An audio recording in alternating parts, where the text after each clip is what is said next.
Welcome back to Mystic Mythos, a collection of stories. Today's guest is Cherisse from the Existential Ginger. Cherisse, I'm going to have you go ahead and tell people, where to find you and a little bit about yourself. Hi, thanks so much for having me. I am a ex-Mormon. I am a divorcee. I am just trying to figure out this thing that is life. I know we all are, but that's basically, who I am and what I'm doing in a nutshell. I think we're all there, to be honest with you. Yeah. I Yeah. think it'll always be that way. Oh, for sure. We're never going to arrive and be like, we have figured it out. Yes, No. check. We understand everything that is life. No. You know what's funny is, so I have a daughter that's just getting ready to go into college this fall, and she kind of has that mentality where she's like, oh yeah, I'm going to have my life figured out. Like, she thinks she has it figured out now. Rude awakening is about to happen, but Oh, but man. yeah, I was Yeah. like, oh honey. I remember being 18 and being like, I am a grown up now. I am done with that high school stuff. And I know what I want and I know everything. I remember that feeling. Mhm. Yeah, for sure. Where you're like, I'm on top of the world. I have all of my shit together. I have it figured out and I know what I want to do. And you get started in college and it's kind of like a slap across the face because then you're just like, wait a minute, I know nothing. Oh, it's horrible. Yeah. That's kind of like the theme for the rest of your life, I think. It's just a slow decline to death. That's really. We're just confused until the day we die, really. Yep. It's great. We're embracing it. It's fine. You might as well, right? Yeah. Get weird with it. Just have fun. That's what you're supposed to do. That's the only thing anybody has figured out yet. Exactly. Okay, so I know a lot of people will be able to get most of your story from listening to your podcast, which is amazing, by the way. I absolutely love your podcast. It normalized a lot of things that I felt, which is funny because I went through the same sort of faith crisis 12 years ago. And even now, listening to it, I'm like, oh my gosh, I totally felt that way too. And I thought I was the only one. Oh, I think that's the epitome of a faith crisis, and not even just a faith crisis. I mean, I could say the same thing about divorce. I could say, other people have experienced it. Other people have gotten divorced. Other people have experienced a crisis of faith. But when you're in it, you really do feel like you are the only person that is experiencing it that way. And I think that's what makes it a crisis, is it's just so lonely. Yeah, that's really true. Okay, so where would you say that your story sort of started? You mean faith crisis wise or? Just this transformative thing that you've been going through. Cause the way that I see you now is the metamorphosis, the butterfly has to build a chrysalis and turn into a ball of goo. And you're kind of at that ball of goo phase. Yeah, I think my divorce was definitely the catalyst for everything. And living as a married Mormon woman in Utah, I really was living out the dream. Like, I was married in the temple and, I had a husband and we owned a home and we had church callings and we had jobs and we went on vacations and I had everything that I always was told, this is what you should want. Mm-hmm. But we just weren't happy. And I don't want to discredit if you are Mormon and married and own a home and are comfortable, there's nothing wrong with that. By no means am I saying that. But I just kind of had been on a conveyor belt my whole life. And I think that my now ex-husband had been as well. We'd never really stopped and asked ourselves if we wanted to get married, if we were compatible, if it was a good idea, if we wanted the same things out of life. We just kind of checked the boxes off for each other in terms of being Mormon and being worthy and our families getting along. But we were both very unhappy in our marriage for a lot of different reasons. And, we both made a lot of mistakes. And at one point, my husband had an affair. And so we sought out help from our bishop. And I tell this story a lot, but basically, my bishop gave me a blessing saying that, you know, there were children waiting on the other side of the veil. They were rooting for us and they were waiting to come to earth through this marriage. So to me, that was like, and ironically, like looking back and reading my journals, that was such a faith affirming experience. I just remember feeling this wash of like, you know, the spirit come over me, because I was like, okay, this is what God wants for me. I am supposed to stay with this man. We're going to have children. Like, we're going to live out the Mormon dream and we're going to live happily ever after. Like, that's what the bishop was telling me. So I stayed in the marriage and we tried to work things out. And I thought we were working things out. And my husband came to me one day and said, you know, we're getting a divorce. Like, I'm not doing this anymore. And I was shocked. I mean, hindsight is 2020, right? Like, of course. I can look back and be like, oh my gosh, I was so dumb. How did I not see this coming? But I was truly, truly blindsided and shocked, because all I could think about was that blessing. And it wasn't just that blessing. It was like personal confirmations on my end as well. Like, I would just pour my heart out in prayer and be like, am I doing the right things? Am I on the right path? Are we supposed to stay together? Like, what am I doing? And I would always, you know, get these warm, fuzzy feelings that to me confirmed, like, yeah, you're doing what you're supposed to be doing. So it was just so confusing to me, because I was like, why would God tell the bishop, you know, that we have kids rooting for us? And why would I feel like I'm supposed to stay in this marriage if he's just going to divorce me? Like, nothing made sense. Right. And so I guess that was like the beginning of the end. I had definitely had doubts about church doctrine and church policy previous to that, especially when it comes to the treatment of the LGBTQ plus community.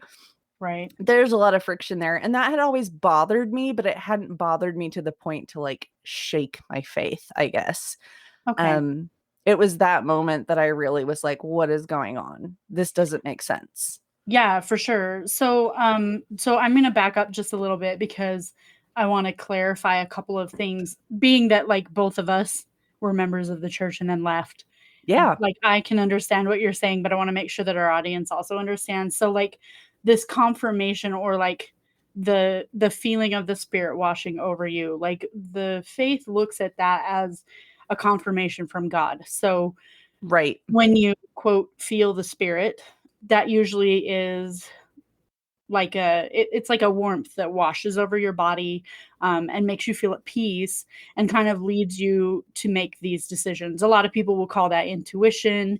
Some people will call that universe guiding them. It's a lot of different ways to describe that, but that's basically what that is. And the bishop for you and your husband would have been like the clergy leader for wherever you correct. lived. So so I think it's interesting to hear the story firsthand. Like, I've heard you tell it before because I've listened to your podcast, and like I follow you on Instagram and stuff, which also, like, you guys can follow her on Instagram. She posts really great content. Oh, thank you. Especially if you're like new to this, like if you're going through your own faith crisis, no matter what faith you come from, it's always nice to have those people, you know, surrounding you, especially on social media where things can get really negative, to remind you like, hey, you're doing a good thing, you're okay. And if you have questions, like, Cherisse is super responsive and helpful and always posting things that I think would be helpful to people who are in that situation. So Thank you. You're so that's sweet. oh, I genuinely feel that way. I think that there's a lot of things that you've posted that I have had the same questions. And like I said, my faith crisis was 12 years ago, and I still am like, wait a minute. Right. So I think you kind of will be doing that for a while. And so in this scenario, your husband comes to you and he says, you know, we're getting a divorce. Like, did he ever talk to you about it before that? No. And I mean, I hate to be that cliche ex-wife that like throws their ex-husband under the bus, because I think we both were products of our upbringing. Like I said, we both were Sure. very unhappy. But he had planned the divorce way before he told me. I mean, he and his mom had been to the house when I wasn't there and like prepped it to be sold. He scheduled a What? mediation appointment. Like, it was a complete blindsiding. And I guess in his mind, he was like, oh, I'll take care of everything So all she'll have to do is like show up and sign the papers essentially. But I was like, you knew for months that you wanted to divorce me and you were like playing out this role of husband without even telling me that you were unhappy. Wow. It felt especially cruel, and I don't think that was the intention. I really don't, Sure. but it just felt so backhanded and so sneaky. And I think that was part of what made me a little bit bitter towards the church initially too, is I knew that my ex-mother-in-law worked in the temple, and I was just like, how can she like honestly say like, yeah, I'm being honest in my dealings with my fellow men when you like lied to my face? Like, yeah. Oh my gosh. It was just a lot of deceit. Yeah. Well, I mean, and for people who don't know, in order to work in or be a member who can go and visit the temple, like you have to go through this whole interview process where you say that you're honest with your fellow man and that you're following, the doctrine of the church and you're paying your tithing and you're doing all of these things. It's a checklist again, right? Right. So that's the one thing for me personally that like when I was when I was active, I was like, why are there so many checklists? Yeah. Because there are, like, even when you're young, there's a checklist for, like, you should go on a mission at this age, you should be married by this age, you should have your first baby within the first year, you should, like, buy a home, and, like, there's all these little boxes that you have to check off, and it's really, like, it's heavily pressured for people who are in those situations, because if you were to show up to a singles ward and you don't, actively start seeking out a partner, people think something's wrong with you. Or then they start questioning, like, what are you worthy? Oh, for Like sure. worthiness always comes into it. So there's all this outside stimulation, like pushing on you and trying to push you along this conveyor belt, like you said earlier. And when you have all of those things happening, it's very stressful. It is. And it's interesting you talking about the checklists, because I remember being a devout member and people being like, "Oh, being Mormon just doesn't sound like any fun. There's so many rules." And of course I would get so defensive and be like, they're not rules. They're, standards for happiness, you guys. Gosh. And it's so funny because the narrative when you're a Mormon is you have agency and you have free will and you have choice. But like when the choices are displayed as like, well, don't you want to live with your family forever? And don't you want to be happy and have mansions in heaven? Or do you want to be separated from your family forever and not be happy? Like, what are you going to choose? Come on. For sure. I mean, there is a lot of like external pressure, and it's kind of funny to break it down like that. Cause I remember, so I was converted at 9. My mom got remarried and my stepdad was a member, and he had like been on a mission and stuff. And so I was like, okay, cool. Like all the kids that I go to school with go to this church. So maybe I'll be able to have some friends if I join. And so like the missionaries came to my house and I went through the whole, process. And I remember at 9, I was like, there's a lot of rules. Yeah. And I was a little overwhelmed by that. And like what kid, even at 9, I'm like, I don't know what I was signing up for. Oh, informed consent is not a thing in the Mormon church. No, it's crazy. That's a lot, Yeah. like, thinking about all of those things. Yeah. Yeah. I remember like one specific instance where I was like, whoa, okay, I did not know what I was getting into was after I was married in the temple, actually. I did not know that spiritual polygamy was a thing. I thought that the Mormon church was done with polygamy. That was something that was discontinued in the early 1900s. And when I found out after I had been sealed, which was the Mormon marriage ceremony for time and all eternity, after I had been sealed to my husband, I found out that he could be, sealed to other women. Right. I was devastated. And it was like, why was I never told that in the temple? Like, how could I possibly seal myself, bind myself to someone forever without knowing that he can have other wives? Like, what? Yeah. Shouldn't you have to agree to that? One would think. Because you're the first one, right? I That's know. how I felt too. And I remember having the same moment where I was like, wait, what the hell? Like, first of all, I'm not sharing with anyone. Right. I'm a salty lady and I am not about that life. I hear you. But that was like a huge shelf breaker for me too, going through my divorce, because I was like, okay, I'm getting divorced and this is horrible. And, this person that I loved more than anything does not want to be married to me anymore, does not love me anymore, wants nothing to do with me, like wants me out of his life. And I'm still bound to him forever. So I was like, I want to get a sealing cancellation. Like, even though I'm divorced, the Mormon church still says that I am his wife in the next life. And I want that canceled. And I got the same answer no matter where I went and asked. I asked stake president, bishop, my dad, who's very well versed in church doctrine, my counselor, LDS Family Services, and it was almost like a script, like almost verbatim the same answer of like, well, it's better for you to be sealed to someone than to not be sealed to anyone, but it's okay. The Lord is going to work everything out in the next life. And who knows, like you could meet someone else here that's a good, worthy Mormon boy. And if you're ready to get married in the temple to said worthy, good Mormon boy, then you can petition to the governing body of the church to have that sealing canceled. And I just remember thinking like, okay, so I'm just supposed to live in like this limbo period of not knowing if I'm going to have to return to my ex-husband that wants nothing to do with me in the next life. And I'm just supposed to like live out my life and be okay with this. And Yeah, and everyone have just that thinks knot it's in the normal. background. Everyone just thought it was normal. They were like, don't worry about it. And I'm like, how can I not? Like, this is forever we're talking about. How can I possibly not worry about it? Yeah, no joke. I mean, and what if it was a situation, I mean, thank God it wasn't, what if it was a situation where like you're living in a home with a man who is like assaulting you? Right. So then you want to be stuck with this loser for the rest of eternity? Like that's a big deal. I could not believe it. I did get, I think from the stake president, he sent me the application for a sealing cancellation. Yes, it is a physical application.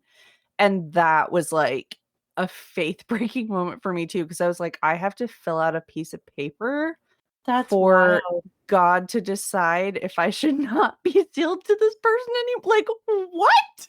That's crazy. See, I It didn't makes know no all of sense. that. I mean, so on my side, I was a member from the time I was 9, and then I kind of went inactive. I had some stuff happen, and I'll talk about that in the episode that I'm going to record with my story specifically. But um, I kind of was in and out of the church for a long time, and then when I met my husband, I went back, and I was like, okay, we need to go regularly. We need to be in good standing. We have to pay our tithing, like check all the boxes on the list, right? Right.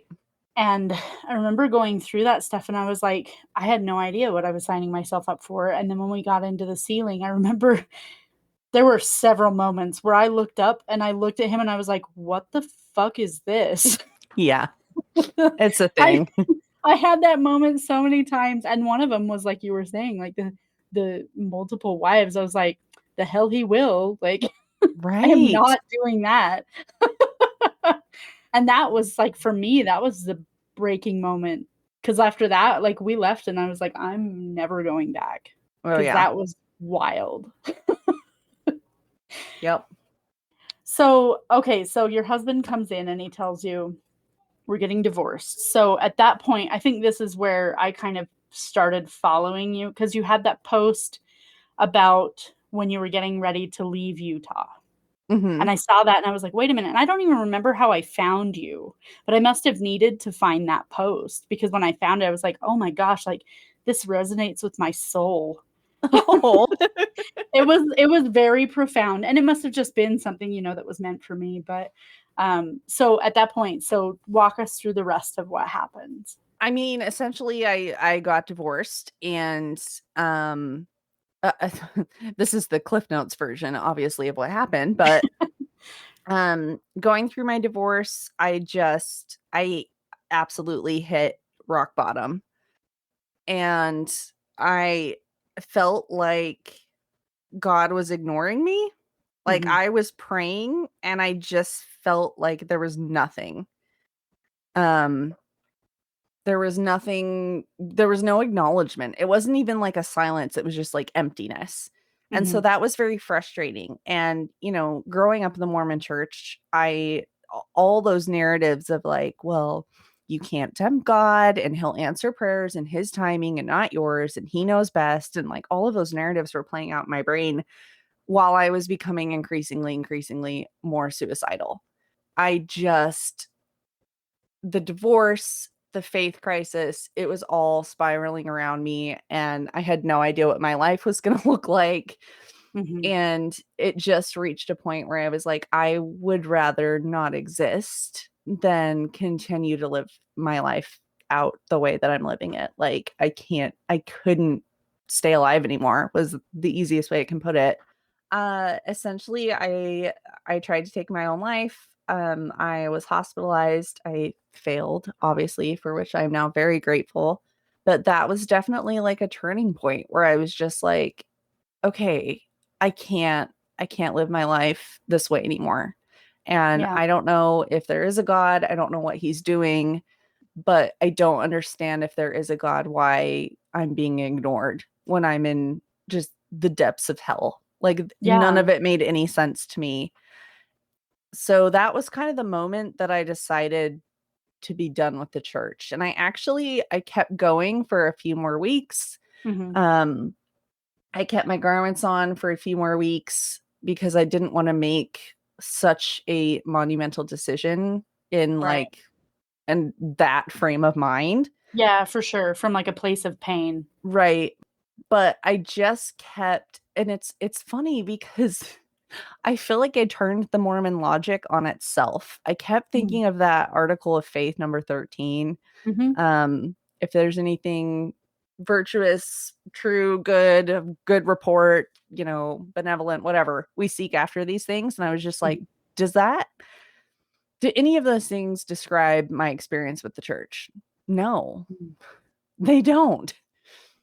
That's big. It just did not feel right. It didn't feel true. It didn't feel honest. It didn't feel loving. Nothing. And I can't say that for obviously all of my experiences within the church, because I did have good experiences. Right. But being a woman going through a divorce in a very patriarchal religion, I saw a different side of the church that I had never seen before. And my value changed. It was palpable. I realized that I wasn't valuable. Like my husband was my value in that religion. And I was like, this is kind of bullshit. Yeah. So that would be so hard. I can't even imagine like what you must have gone through, like dealing with those feelings. I mean, and it's not that you don't kind of already know, that it is a very patriarchal structure within the faith. Oh, absolutely. But every time the church would say like, women, we love you. We can't do the church without you. Like you are so needed. And I would just eat that shit up. I was like, yeah, see, they love us and I'm contributing. And I don't really need to hold authority positions. I don't really need the priesthood. Like, it's fine. Yeah, it's yours vicariously, right? Yeah, I really would almost like self-gaslight myself of just, it's fine. You're contributing what you need to contribute. And men and women have different roles in the church. And that's by divine design. It's okay.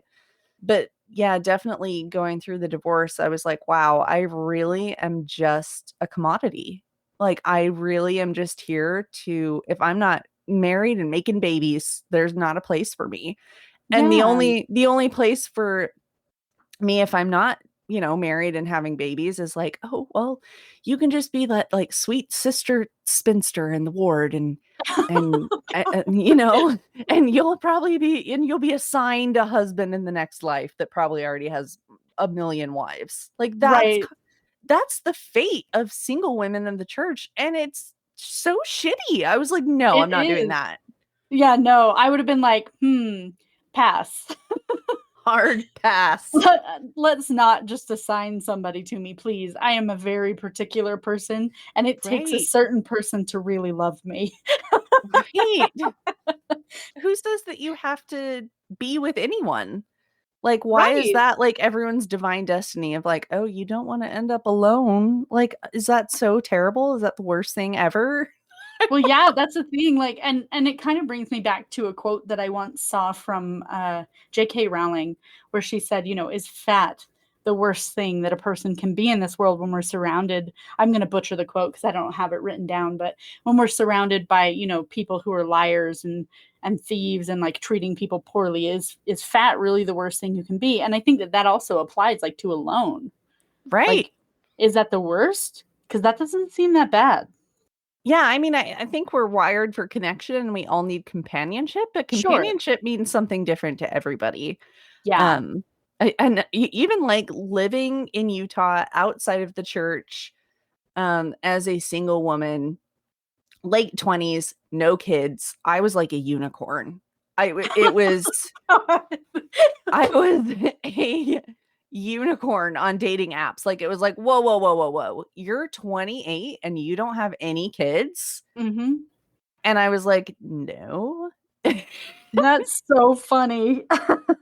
And it was always like, you know, who are you dating, or when you're going to date again? Or it was just, there was so much pressure to just fall back on the conveyor belt. And I think, you know, I was going to therapy. I was sorting through a lot of codependency issues that I didn't know I had until I started going to therapy. And it wasn't just codependency with my husband, it was codependency with the church, with my family, having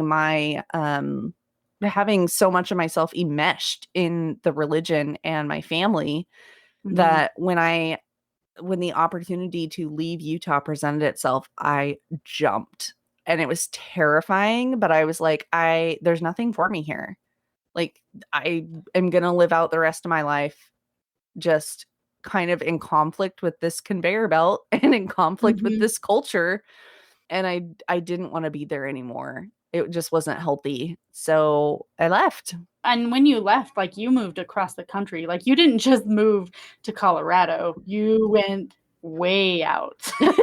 Yes. 2,000 miles sounded like a great amount. I was like, we'll do that. That makes sense, though. I mean, and when you're going through something like that, like, you truly sound as though you had what a lot of people would describe as like a dark night of the soul, where, you know, everything around you crumbles.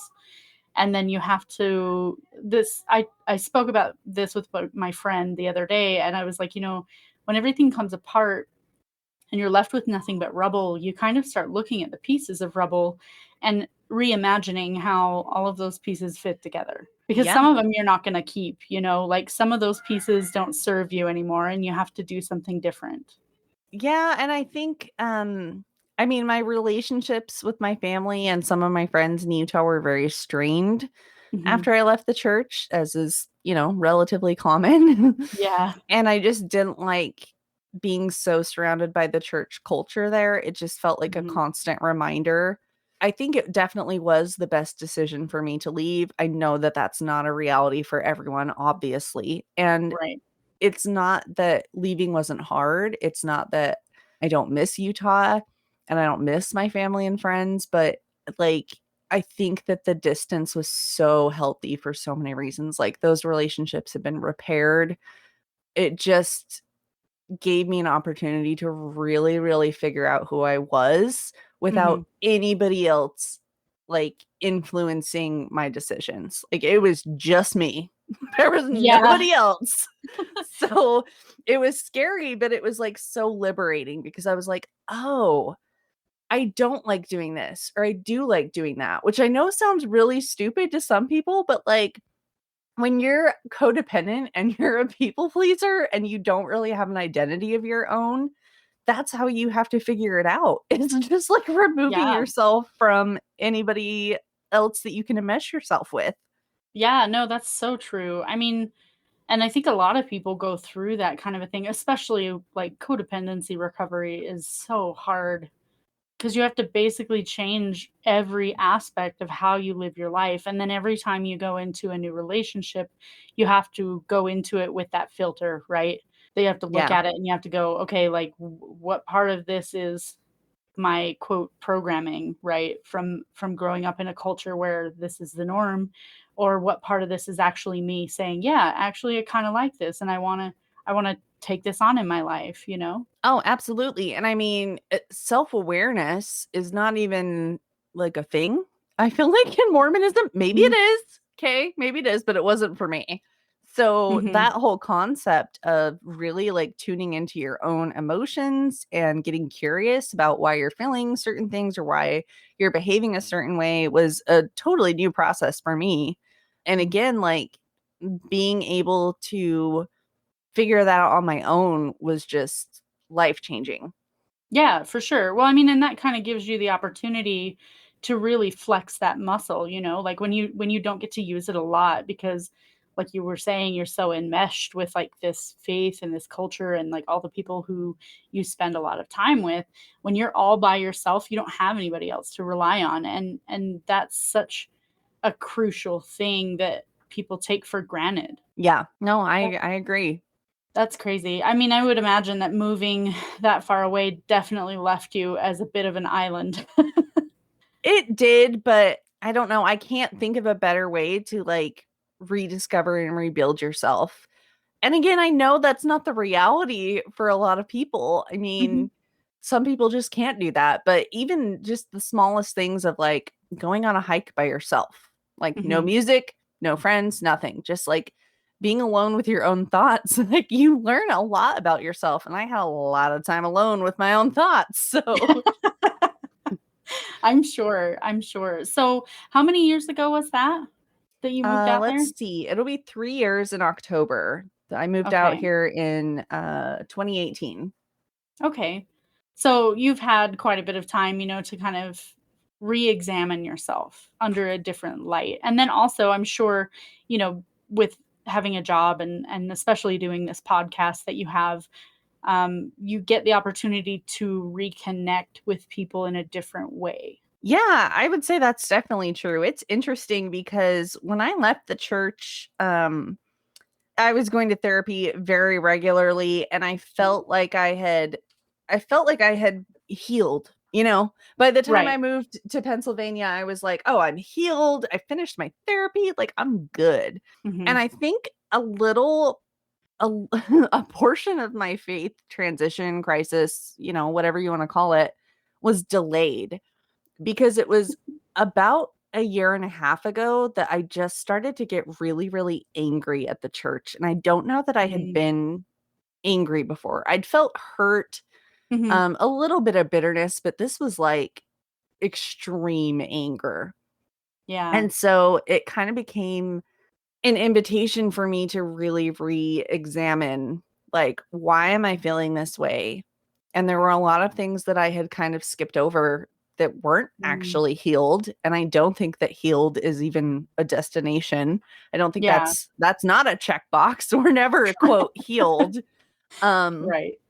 and so yeah, creating the existential ginger has kind of given me this wonderful opportunity to address those old wounds, Mhm. to connect with people that I normally wouldn't be able to connect with, to really be a part of this community. And I think the biggest gift it's given me, which is really kind of selfish, is I get to be the person that I needed when I left. Because Oh, I love that. I didn't really have anyone. I mean, Mhm. I met some people that had left, but they weren't really going through the same things I was at the same time. I didn't Mhm. find a lot of camaraderie. I didn't know where to look for it. And so Right. yeah, I think that's the biggest thing is I get to be who I needed and hopefully I can be that person for someone else. Yeah, I think that that's kind of what I mean, the podcast gives you an interesting way to do that too, because you're sharing, like, your story and you're sharing the stories with other people who have been through similar things or have dealt with grief or loss or, you know, any of the things that you are moving through, right? As this I guess you could call it like a grieving process because it kind of goes through those same emotions where you start out, you know, feeling hurt and then you move to disappointment and then you move to anger and then eventually I think you get to a point where you're like unfazed, you know. That takes a long time by the way. Well, and I do think it's non-linear because I bounce around. Like there's some days where I'm just like, I'm good. Like it doesn't bother me anymore. And then something will happen. I'll read something, I'll see something, and it will just like the fire is lit in me again. And I'm like, Yep. how dare they? Yeah. And That's so true. I try really hard. I tread this line of trying to be respectful because I know that a lot of people still find value in that religion, Sure. in those beliefs. I mean, my own family, friends. So I kind of tread this line of like trying to be respectful, but I also am at a point where like I'm not gonna tolerate seeing harmful and abusive behavior from any organization and stay quiet about it, Yeah. especially if I've experienced it personally. So it is hard because you feel like there's been a line drawn in the sand and you're standing on one side and people that you love are on the other side, and that's horrible. Yeah, no, that really does create some tension, like, between the people, and your family is supposed to be the people who support you, right? And unconditionally love you through all of the hard things in life. Like, that's the example that we're always given, especially if you grow up in the church. Like, they're supposed to be there no matter what. Those are your ride or die people. And, Right. when this creates that friction between those people, then you're really left in a situation where you just kind of have to go through it on your own, and you have to deal with it yourself. Right. Yeah, I think the family and the close relationships, how those dynamics shift when you leave a high demand religion, I will Mhm. argue is one of the hardest parts. Because it's so messy. And it's so messy because it's like no matter what side you're on, you have to figure out like how to respect boundaries, Mhm. and it's so messy. Like I don't think anybody knows how to do it.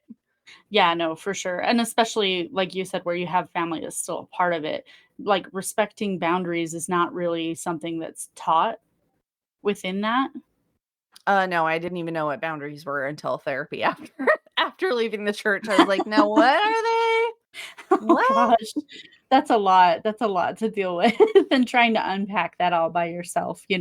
Yeah. But that's where, like, podcasting is kind of beneficial, because you share a lot of your story, and you talk through pain points for you, and you address, like, some of the doctrine problems and some of the other stuff, and as you talk through those things, like, the good thing about the podcast is that it lives on the internet, right? And stuff Yep. that's on the internet is there forever, and so when somebody else is going through that, because it's inevitable, like, that's going to happen, there are always gonna be others, they can come and find it, and they can find, what you were going through, and then have those conversations with people. Yeah, I mean, I definitely hope that's the case. I as a recovering people pleaser, I really try to do the podcast for me. Like if it benefits Mhm. other people, awesome. And I want it to, Mhm. but it first and foremost, it is so damn cathartic for me. That's awesome, though. It's nice to have a place, like a container where you can really just relax, and like Oh, absolutely. and feel through what you have to feel through. Because, like you said, you're still dealing with having people that you love and care about who were part of this thing that was so damaging for you, and then having to respect those boundaries and finding new ways to navigate things like that. And then, you know, like you said, you're still unpacking some of these feelings and the things that hurt you. And as you go through doing that, those boundaries become more important. Absolutely, yes. So you moved out to Pennsylvania. You've been there for 3 years. So what would you say is like the number one piece of advice to somebody who is still in the dark place that you were in before all of this, started rolling? It's gonna sound so cliche and so patronizing, but just bear with me. It really, really does get better. And I also think you can't think your way out of that place. Like if you really truly have fallen down into that deep black hole, you can't think your way out. You have to feel your way out. And Mm, that is uncomfortable. Especially as someone who grew up in a high demand religion mhm, where there's negative emotions and there's positive emotions, and we suppress the negative emotions because those are from the adversary, right? So we don't want Yes. anything to do with negative emotions. And I completely reject that narrative. It does not serve me anymore. I think that emotions are neither good nor bad. They simply are. And they demand to be felt. You don't have to act on them, but if you do not feel them, you're just creating a shitstorm inside your soul, and it's not going to be pretty. Yeah, that's so accurate. And I think it's funny because in Book of Mormon, the musical, there's that song where he says, "Turn it off," like a light Yes. switch. Yes. That's Exactly. so accurate. Well, and this whole concept in Mormonism that like you can control your thoughts. No, you can't. Scientifically, biologically speaking, you cannot control your thoughts. Yeah. You can control your behavior. You can control your secondary thoughts and how you talk to yourself when you have a thought come into your head, but you cannot control your thoughts. So I think realizing that, giving yourself the grace to be like, okay, I'm feeling this and I'm thinking this, but this isn't how it's going to be forever. I Yeah. think that is the most important thing that you can do for yourself when you're in that moment. And again, very cliche, very patronizing, freaking reach out. Yeah. That's the hardest part, right? Oh, absolutely. For sure. That's the hardest part. I know I started having issues with depression when I was pretty young. And I remember the one time that I reached out, I got shut down pretty hard. And I was like, all right, guess I'll never do that again. Oh, No, I mean, it's just part of my story now, but when you're in those moments and you reach out, and this is the hard part of navigating something like a faith crisis, when all the people around you are part of it, and you're all taught, when you have these quote bad emotions, you're supposed to mm-hmm. push those out or switch them off or whatever. And the more that you start pushing all of those things down, the further it builds up inside of you. And like you said, eventually it has to come out. And when it comes out, it's going to be everything all at once because you didn't feel what you needed to feel in those moments and you just turned it off. Yep, absolutely. I can't even imagine. I mean, I remember, like, when I was going through, I remember feeling angry. I remember feeling hurt. I remember being disappointed. And like you, there have been times that have come up that I feel the same way where I've been like, "You know what? F this." Like, I've been so, like, pissed about stuff. And, like, so for me, like, I still live in Utah, and I live in a small town. Oh, So bless you. so Bless it's your like heart. it's one of those things. Like, I just got a text yesterday from the sister missionaries in our ward, and they're like, "Can we come and bring you a message?" I'm like, "Yeah, not interested in your message, but bless you, and I hope that you're safe, and I hope that you're, taken care of so your mom doesn't have to worry about you." And Right. I wish them all the best things, but also I'm like, hard pass. I It don't wanna hear your message. it's so hard, and I know that ex-Mormons and, like, people that leave religions have this stigma and this stereotype attached to them that we are, like, mean and we're angry and we're, Mhm. these anti-religion people that are gonna come and attack your religion and tell you that your beliefs are stupid, and I try really hard not to live up to that stereotype because it's like, we're all just doing the best that we can. I Mhm. certainly was doing the best that I could when I was a devout Mormon. I know better now, so I do better now, Right. but we're all doing the best that we can, and I don't think we can fault people for that. Yeah, no, for sure. I agree with you. I think that I have the same perspective, and it's hard because I do wanna try to be, like, respectful, like you were saying, of, whoever's in that, because I think if you believe in a higher power, it usually is of a benefit. Right. Like, that you believe that there is something that governs, the afterlife or whatever you believe in. If you believe there's a higher power, you're going to do better in this life, and there's nothing wrong with that. But I think where it starts to get messy is where you start crossing over into territory where, like, it's harmful to other people. Yeah, I can't agree enough with that, and I think, if people wanted to believe in any religion, I don't care what it is, if they want to Mhm, practice their religion, who am I to tell them that they can't do that or they shouldn't do that or that it's wrong or that it's stupid or whatever? No, like do what you want to do. mhm, I take issue with when you have your personal measuring stick of righteousness that you use for yourself, and you come and you put it up to me and say, okay, you're not measuring up to my standard of righteousness, or my Mm-hmm. standard of what a good person is, or my standard of what a Christian should be, or whatever. Mm-hmm. That's what I take issue with, because it's just like, I'm sorry, like, what? Like, you do not get to create this standard for the rest of humanity to live Mm-hmm. up to what you believe. That's just not how it works. Yeah, I think that that's interesting too, because I think in a lot of cases, just based on like conversations that I've had with people, that are still a part of the church or who have left it, like most of the time, they don't even measure up on that stick. Oh, I And so mean, then you're applying it to hypocrisy someone is else. is rampant among humans, but I'm going to Yeah. argue very rampant amongst religious humans. I think that that's probably accurate. Unfortunately, there I'm are just some. saying, it's been my experience. There have been some, the few that I was like, you know what, you're pretty cool. You can hang, like, Yeah, but the rest of them, no. They're few and far between, unfortunately. right.